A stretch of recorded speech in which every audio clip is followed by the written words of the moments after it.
Hi, this is Sandy, and it's time for me to record my bounce back story. I recorded it right now on purpose. I'm exhausted. I have no bling on, which I always have bling. I don't even have my earphones on, which you've seen all through the conference. I'm tired. I worked a full day, and I've been putting this conference together myself. So, which I'm glad to do. I'm not complaining, but it's a lot of work. So I'm super excited. And super exhausted. And I thought this was the perfect time because you see, what I love about this conference is none of us are in an office. This is not a perfectly put together conference, nor was it meant to be.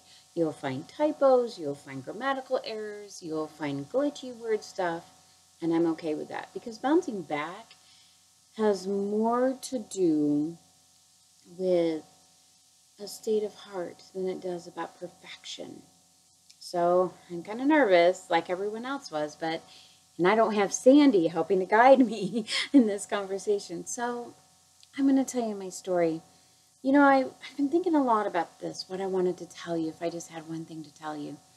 And it would be easy to default back into, not a perfect childhood and all of that stuff. But I have to tell you that I'm really pretty healed from my childhood. I mean, do I still have, a couple things? Of course. I think I always will, and I'm okay with that today. But you know what? I've done the amends with my family. My family has done the amends with me. And while it is still part of my story, that's not really what I'm bouncing back from. I mean, I did that work. But does that mean that we only bounce back once in our lives? And I have to tell you, my nickname should be basketball. Not because I'm a round little Italian lady, but because I've bounced back a lot and from a lot. But let me tell you what I'm the most proud of and what was the most difficult to bounce back from. So I got married. So I've been married more than once, but I got married to somebody that I felt was kind and gentle and my soulmate. And I really, really, really loved this person. I'd had children, so we tried doing I wouldn't say a blended, I don't know if it's called a blended family, maybe, but he didn't have any kids. And we really tried to make it work, and having the family dynamic that we had, he just couldn't love me. I mean, at the end of the day, I was not somebody he could love. And it broke my heart to leave. But I was dying inside. Like, it really was I don't know what magic we didn't have because I know I loved him. So somebody from my past who was that guy that got away showed up and swept me off my feet, and I got momentarily distracted. And, was that a good thing? Was that a bad thing? I don't know. It kind of completed, oh, look at my hair. It kind of completed that whole woulda, coulda, shouldas. And glad I don't now, right? Got rid of that. But I realized my life was out of control. And I went to sober support. With this, sort of kind of knight in shining armor. And boy, whew. So not only did I not fully finish grieving my marriage, which I ended up grieving for a very long time, but and I was just crushed because I was like, I don't know what love is. Like, I married this guy that I felt was my soulmate, and that blew apart. And, this guy that was the coulda, woulda, shoulda guy came in, and I thought that was the answer. And so I thought that was going to work, and that didn't either. So I actually had an experience where I was going to try to end my life because I knew that no one could ever love me. And through a series of miracles that at some time it may be appropriate for me to tell you, and tell you the full story, I didn't. A lot of love poured in. And I'm going to tell you, it stopped me from actually ending my life, but the pain and the depression and the anxiety, which I am kind of an anxious person anyway, was triple folds. I remember sometimes having anxiety attacks so bad that I literally would double over and not be able to breathe. And actually, those bad ones started when my marriage ended, because I just could not stand the thought of living without him. So then, so I'm in the sober support, and I'll tell you what, they were so amazing to me. They would like pull their chair right up next to mine, or they would make me go have coffee with them. And they made me keep talking and talking and talking. And I cried and cried and cried. And it's so funny now because it was so many years ago, but people would still show up and say, you know what, we didn't think you were going to make it. And I really didn't think I was going to make it because I was a shell of a person, because I had no love left. Thankfully, I also had my children. I tried really hard not to lean too hard on them. But, you know, they definitely have the shell of a mom. For a long time, I was sober, and I was getting sober, and I was doing yoga. And honest to goodness, I think it was yoga and finding two spiritual practices in my life. Yoga and sober support. Yes, I've always gone to church, and that's in the mix. But if it had not been for a spiritual experience, I would not be sitting here right now. Clearly would not be sitting here right now. So I made a decision to throw myself into work because I've always worked. You know, my Nana paid me an amazing compliment. She said, my granddaughter has never, and please hear this with heart, not judgment. She said, my granddaughter's never been on state assistance because even as a single parent, and I've been a single parent most of my parenting years, she has never been on state assistance. She's delivered newspapers. She's worked 2, 3, 4 jobs at a time, which is true, which is my story, to keep food on the table. And so I know I'm a good worker. So I went to work, and I went to work at this super exciting agency. And we sold digital advertising, and it was fun, and it was exciting, and it was amazing. And then things there kind of fell apart, not on my end, but on some other folks' end. And I knew it was my time to leave. So remember, my self-esteem is all built into my job now. And so I went and I became an executive director of a business association. And that job sucked. And here's where my responsibility is on that. The first day I walked in, it was probably the worst mess in my professional life I'd ever seen. Right then I should have turned around and walked out, but I didn't. And I would work sometimes 60 to 100 hours a week trying to get it turned around, and the people who were helping to run that agency didn't support me at all. They just undermined every single solitary thing I did. If I put out a newsletter, nobody would help me put out the newsletter. If I told them I'm trying to get the website to make money, they, short-circuited those efforts. When I said, what would you like me to do? They wouldn't give me the information. Well, I'm an anxiety girl in early recovery, right? So I'd love to tell you that I'm blameless in this whole situation, and I wasn't. I have just as much culpability as they did. So a year into my working there, I didn't see the writing on the wall. I knew there was change coming. Little did I know they were going to fire me.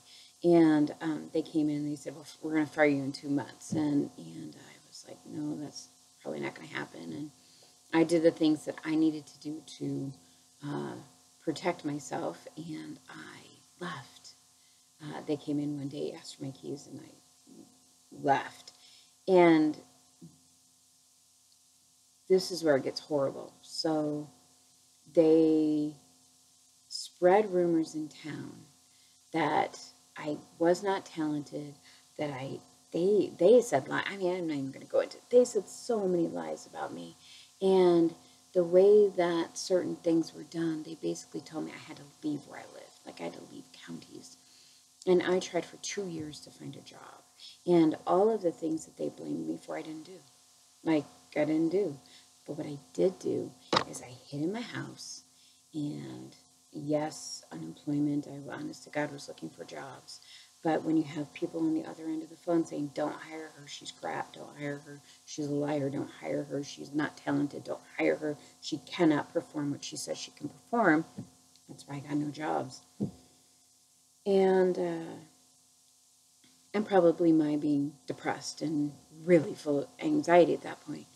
So I couldn't find a job, couldn't find a job, couldn't find a job, couldn't find a job.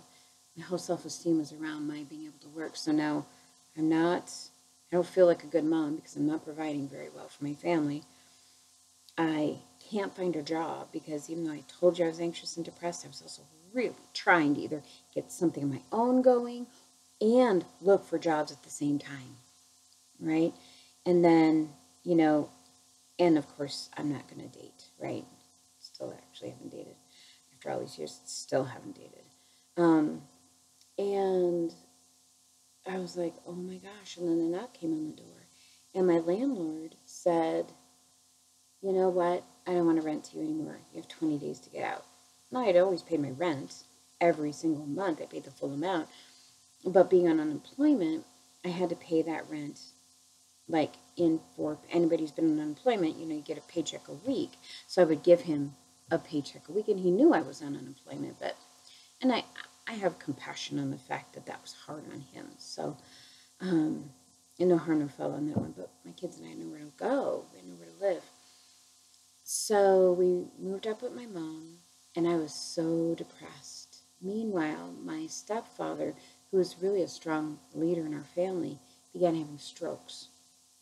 And so, my kids are angry at me for moving. Lots of other turmoil that's not appropriate to share in this forum was happening, private family stuff. And I can't figure out my life. And so I was like, I could go to school. And, here's kind of the amazing part. And here's where the bounce back begins. So I remember sitting in my first class. So I decided to go to school to Tacoma Community College to be a chemical dependency counselor.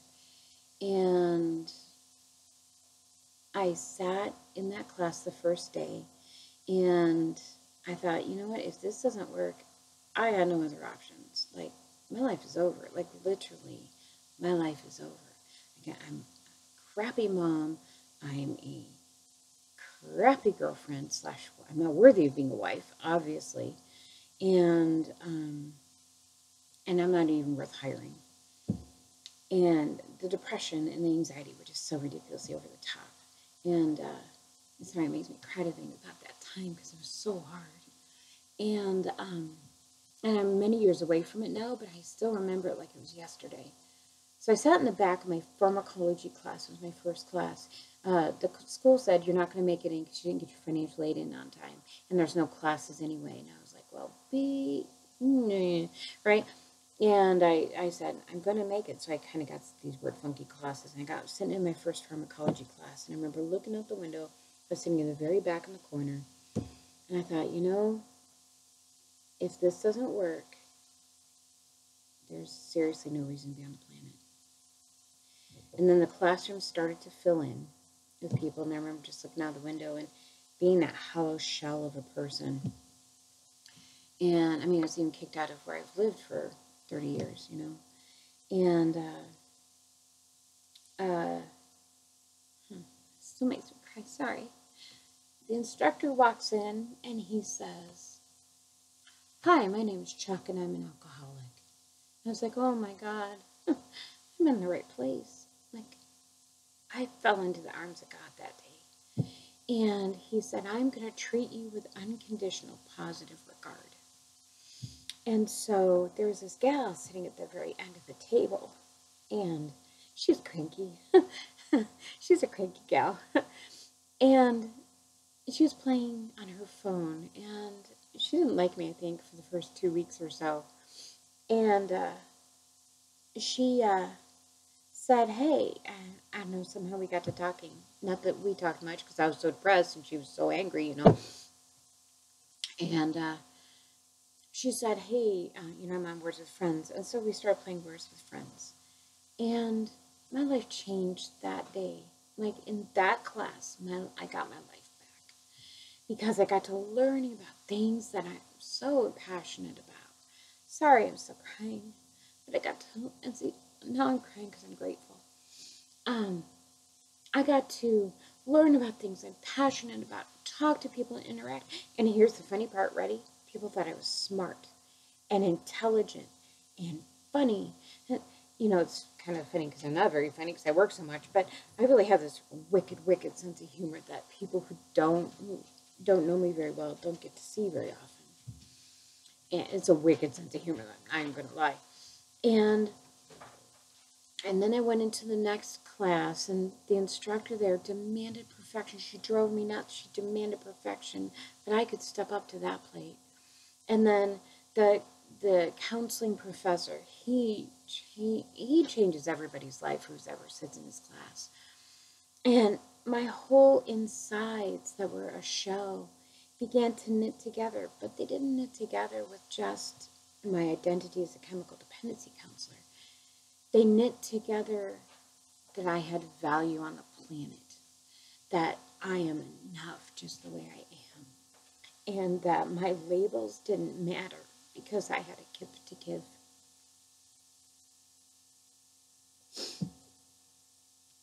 It is still such a miracle that I got there. So anyway, so then I did my first internship and at a health department in their mom's program. And that was stunning and amazing, and they loved me there. And my internship ended, or I'd probably still be there. That was an amazing program. And then I went to work at a place that I didn't love so very much. And then for my next internship, and then I helped write some policy around smoking on campus, and that fulfilled another side of me.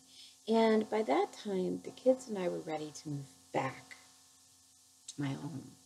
I've never owned my own home, so it's not a building.